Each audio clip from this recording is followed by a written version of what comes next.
Unacademy. Let's crack it.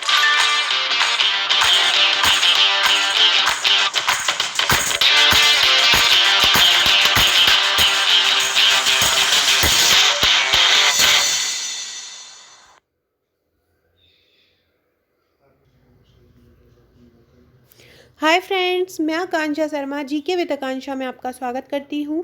Friends, आज हम मध्य प्रदेश के जो 5000 वर्ल्ड लाइनर प्रश्न है उसका नेक्स्ट पार्ट पढ़ने वाले हैं। इसके पहले हमने इसके भाग 35 पढ़ चुके हैं और अब आज हम भाग 36 पढ़ने वाले हैं। बहुत ही महत्वपूर्ण प्रश्न है। अगर आप किसी भी मध्य प्रदेश की एग्ज़ाम की तैयारी कर रहे हैं, जैसे कि आपका जेल प्रहरी का एग्ज़ाम बहुत अभी आने ही वाला है, मतलब आ ही गया है, रोल नंबर आ गए हैं। पुलिस की भर्ती दिसंबर से फॉर्म भरना स्टार्ट हो जाएंगे, एमपीपीएससी भी आने वाला है। तो इन सब के लिए मध्य प्रदेश बहुत ज़रूरी है और अगर ये 5000 प्रश्न कर लेते हैं वर्ल्ड लाइनर तो आपकी समस्या बहुत जल्दी दूर हो जाएगी। बस आपको इन्हीं को रट लेना है। तो चलिए स्टार्ट करते हैं। आगे बढ़ने से पहले चैनल को सब्सक्राइब जरूर कीजिएगा ताकि आने वाली वीडियोज़ का इन्फॉर्मेशन मिलता रहे। ये सभी जो प्रश्न है ये सभी हैंड रिटन है। जिस प्रकार से आप देख रहे हैं इसी प्रकार से प्रश्नों को कवर किया गया है। चाहे कोई भी डाटा हो, कोई भी किसी से भी करंट से संबंधित प्रश्न हो, इसी प्रकार वन लाइनर फॉर्म में ये कवर किए गए हैं। तो चलिए स्टार्ट करते हैं। आज का पहला क्वेश्चन है, न्यूनतम कृषि जोत का आकार मध्य प्रदेश में कितना है। मतलब न्यूनतम मध्य प्रदेश में कितनी ऐसी जोतें हैं, मतलब उनका जो औसत आकार मध्य प्रदेश में कितना है। तो 1.5 हेक्टेयर है, 1.5 हेक्टेयर।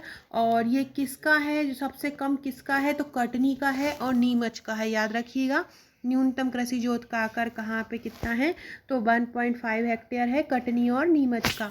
नेक्स्ट क्वेश्चन है, मध्य प्रदेश खाद्यान्न उत्पादन में कौन से स्थान पर है। मध्य प्रदेश का खाद्यान्न उत्पादन में कौन सा नंबर है, तो तीसरा है। मध्य प्रदेश खाद्यान्न उत्पादन में तीसरा स्थान रखता है। नेक्स्ट क्वेश्चन है, देश के कुल खाद्यान्न का मध्य प्रदेश में कितना उत्पादन होता है। देश के कुल खाद्यान्न का मध्य प्रदेश कितना उत्पादित करता है, 10.2%। भारत के कुल खाद्यान्न का मध्य प्रदेश में 10.2% उत्पादन होता है। मतलब कुल देश का 10.2% खाद्यान्न मध्य प्रदेश में ही होता है। भारत में सर्वाधिक क्षेत्रफल पर कहाँ किसकी खेती की जाती है, चावल की। और मध्य प्रदेश में पूछा जाए किसकी की जाती है, तो गेहूं की। तो मध्य प्रदेश या आपसे पूछे मध्य प्रदेश में सर्वाधिक क्षेत्रफल पर किसकी की जाती है, तो चावल ही आएगा। लेकिन आपसे अगर पूछें कि मध्य प्रदेश में सर्वाधिक उत्पादन किस फसल का होता है, तो गेहूं आएगा। मतलब अगर वो क्षेत्रफल मतलब ज़्यादा एरिया कौन से फसल घेरती है, तो वो चावल घेरती है। लेकिन अगर उत्पादन की बात की जाए तो उत्पादन गेहूँ का होता है। सबसे अधिक सोयाबीन उत्पादन करने वाला राज्य कौन सा है। सबसे अधिक सोयाबीन उत्पादन करने वाला राज्य मध्य प्रदेश है। मध्य प्रदेश में देश का कितना प्रतिशत सोयाबीन उत्पादित होता है, 62%। मध्य प्रदेश में देश का 62% सोयाबीन उत्पादित होता है। चना, अलसी, तिलहन उत्पादन में प्रथम स्थान कौन सा है, तो मध्य प्रदेश को इसमें महारत हासिल है। चाहे चना हो, चाहे अलसी हो, चाहे तिलहन हो, इन सभी के उत्पादन में मध्य प्रदेश को प्रथम स्थान प्राप्त है। उनालू किस फसल को कहा जाता है, तो रबी की फसल को उनालू कहा जाता है। उनालू किस फसल को कहा जाता है, रबी की फसल को उनालू कहा जाता है। ऐसे ही खरीफ की फसल को क्या कहा जाता है, खरीफ की फसल को स्यालू बोला जाता है। याद रखिएगा, उनालू रबी अक्टूबर सितंबर अक्टूबर माह में बोई जाती है। तो उनालू किस फसल को कहा जाता है, रबी की फसल को। और बारिश के समय ये खरीफ की फसल बोई जाती है, इससे आलू बोलते हैं जिसको। तो उनालू रबी की फसल और खरीफ की फसल स्यालू बोलते हैं। चावल जो है वो खरीफ की फसल है। कौन कौन सी फसल कौन सी है, याद कर लीजिए। फ्रेंड्स, ये मेरे नोट्स हैं, आप ये देख सकते हैं। अगर आप किसी भी मध्य प्रदेश की एग्ज़ाम की तैयारी कर रहे हैं तो हमारे यहाँ हैंड रिटन नोट्स आपको हमारे चैनल पर उपलब्ध होते हैं।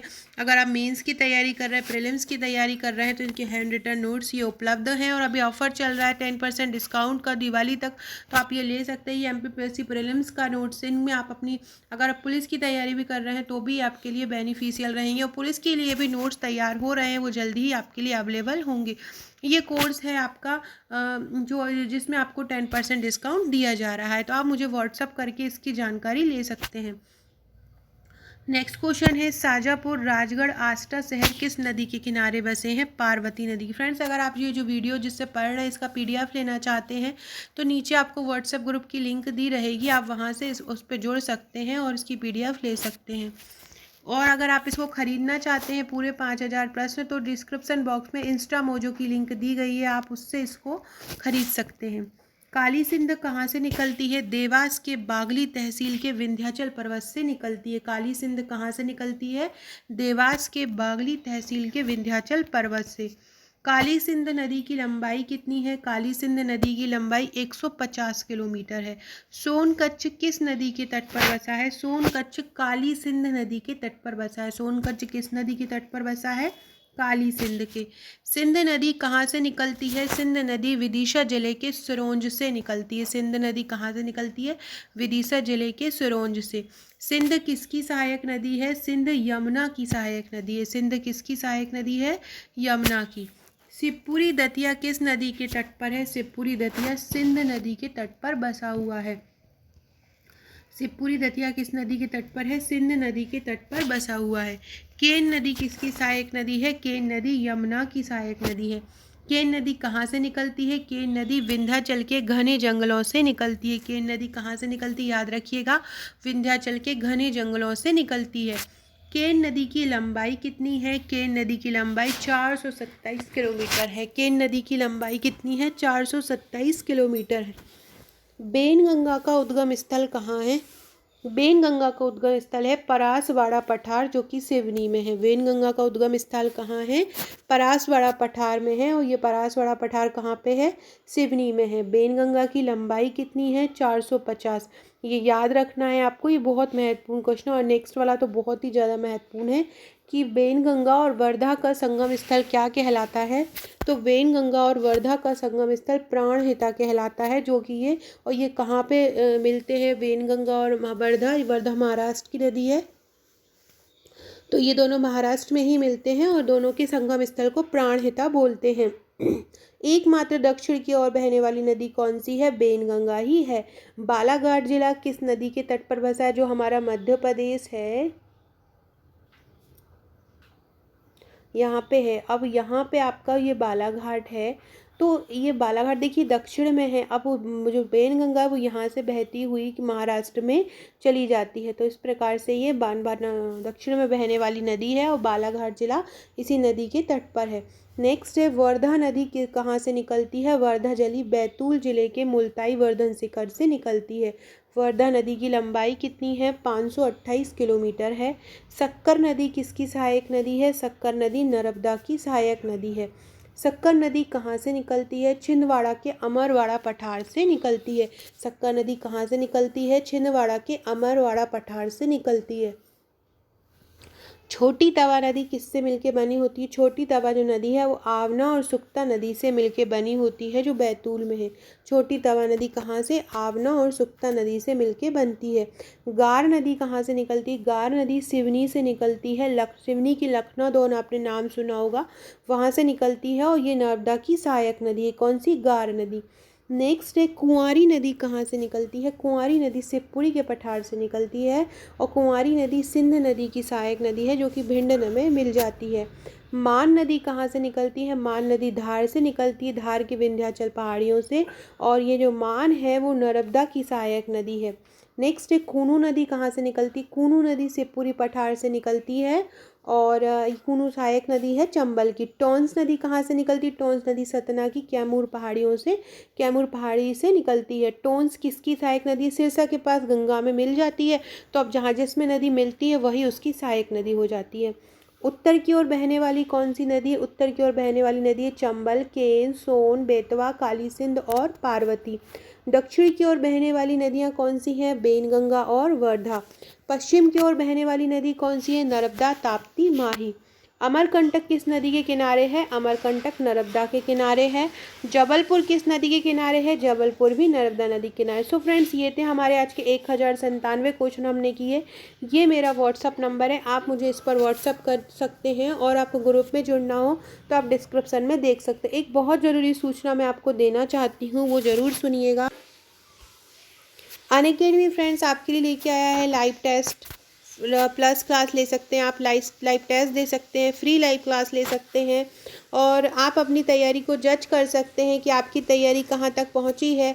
आप प्रैक्टिस क्वेश्चन सॉल्व कर सकते हैं, आप डाउट सॉल्यूशन कर, मतलब जैसा कि आप एक कोचिंग में बैठ के पढ़ाई कर सकते हैं वैसे ही आप अनअकैडमी पे इंडिया के टॉप एजुकेटर से पढ़ सकते हैं। अगर आपने अभी तक अनअकैडमी ऐप डाउनलोड नहीं किया है तो आप अनअकैडमी डाउनलोड कर लीजिए। अनअकैडमी आपको डाउनलोड करने के लिए आपको प्ले स्टोर में जाना है, वहाँ पे अनअकैडमी लर्नर ऐप डाउनलोड करना है, वहाँ से आपको अपने नंबर से उसको लॉगिन करना है। लॉगिन करके आपको आप जिस भी एग्ज़ाम की तैयारी कर रहे हैं आपको वो सिलेक्ट करना है। इसके बाद आप अब वहाँ पे अनअकैडमी पर लाइव क्लास दे सकते हैं, डेमो क्लास लेके देख सकते हैं एक बार। अगर आपको क्लास पसंद आए तो आप प्लस क्लास ज्वाइन कर सकते हैं, फ्री लाइव टेस्ट ले सकते हैं, फ्री लाइव क्लास ले सकते हैं, डेमो क्लास ले सकते हैं। और अगर कोई भी क्लास लेते हैं आप उसके बाद आपको उसकी पीडीएफ दी जाती है, तो आपको जो भी पढ़ाई की है तो आपको एक पीडीएफ मिल जाएगा, तो आप वहाँ पे देख सकते हैं कि आपने क्या पढ़ाई की, तो आपके पास रिटर्न रूप में भी उपलब्ध हो पाएगा। कि किसी प्रकार का टेस्ट अगर कोई देते हो तो इस प्रकार का टेस्ट आपके लिए रहेगा। टेस्ट के बाद आपको एक स्कोर कार्ड दिया जाएगा जिससे आप अपनी तैयारी को जज कर सकते हैं। अब 2 प्रकार की क्लासेस अनअकैडमी प्रोवाइड कराती है, एक तो फ्री क्लास रहती है और एक प्लस क्लास रहती है। क्या होता है फ्री क्लास और क्या होता है प्लस क्लास? अगर आप अफोर्ड नहीं कर सकते हैं तो आप फ्री क्लास ले सकते हैं, लेकिन अगर आप कहीं कोचिंग ज्वाइन करने का सोच रहे हैं तो आप प्लस क्लास लीजिए, क्योंकि जो फ्री क्लास होती है उसमें एक लिमिटेड सिलेबस कवर होता है, जबकि जो प्लस क्लास होती है उसमें कंप्लीट सिलेबस कवर होता है। फ्री क्लास में ओकेजनल प्रैक्टिस सेट, मतलब प्रैक्टिस सेट कभी कभी दिए जाते हैं, जबकि प्लस क्लास में आपको अनलिमिटेड प्रैक्टिस टेस्ट दिए जाते हैं। फ्री क्लास में आपको ओकेजनल पीडीएफ नोट्स दिए जाते हैं, जबकि प्लस क्लास में आपको अनलिमिटेड पीडीएफ दी जाती हैं। और फ्री क्लास में लिमिटेड डाउट सॉल्यूशन कराए जाते हैं, जबकि प्लस क्लास में आप टॉप एजुकेटर से अपने हर डाउट का सॉल्यूशन ले सकते हैं। इसके अलावा फ्रेंड्स ये 2 पत्रिकाएं आपको अनअकैडमी प्रोवाइड कराती है। It is a very important magazine और इसकी डिस्क्रिप्शन में आपको लिंक मिल जाएगी जहां से आप इसको डाउनलोड कर सकते हैं। आपको करंट अफेयर्स के लिए कहीं परेशान नहीं होना पड़ेगा, एक पत्रिका में आपका पूरा करंट अफेयर समाहित रहेगा, तो आप इसको ले सकते हैं। नेक्स्ट आपकी प्रैक्टिस क्वेश्चन सीरीज़ रहेगी, इसमें आपको बहुत सारे प्रैक्टिस क्वेश्चन का कलेक्शन मिल जाएगा जिससे आप अपना तैयारी कर सकते हैं। ये नवंबर माह के कोर्सेज हैं, आप ये देख सकते हैं। 3 नवंबर से 25 नवंबर तक के सभी कोर्सेज हैं, इनको आप लीजिए। इसमें आपको मेंस के, प्रीलिम्स के, आप व्यापम के सभी एग्जाम्स का आपको कोर्स दिया गया है, आप ये देख सकते हैं। इसके बाद अगर आप कोर्स लेना चाहते हैं प्लस कोर्स, तो आप मेरे आईडी का भी यूज़ कर सकते हैं। अगर जैसे कि 1 मंथ का सब्सक्रिप्शन आपका 1600 रुपये में आता है, तो अगर आप मेरा कोड यूज़ करते हैं आकांक्षा.g की, जिसकी लिंक और कोड भी आपको डिस्क्रिप्शन में मिल जाएगा, तो आपको पूरा 10% का डिस्काउंट मिलता है और आपको 160 रुपये जो है वो कम हो जाएंगे और 1440 रुपये का आपको 1 मंथ का पड़ेगा। ऐसे ही आप 3 मंथ का लेते हैं तो 4000 का, और आपको अगर 6 मंथ का लेते हैं तो 7200 का है। तो इससे क्या होगा कि आपका 10% डिस्काउंट, अगर आप साल भर का लेते हैं तो साल भर का 12,800 का है, ये आपको 10% डिस्काउंट में आपको 11,520 का रहेगा, तो आप इसको ले सकते हैं। सो फ्रेंड्स, वीडियो अच्छा लगा हो तो लाइक शेयर ज़रूर कीजिएगा, और अगर आप नोट्स मेरे लेना चाहते हैं या आप ग्रुप से जुड़ना चाहते हैं या आप ये 5000 वन लाइनर खरीदना चाहते हैं तो डिस्क्रिप्शन से खरीद सकते हैं। Okay friends, thank you.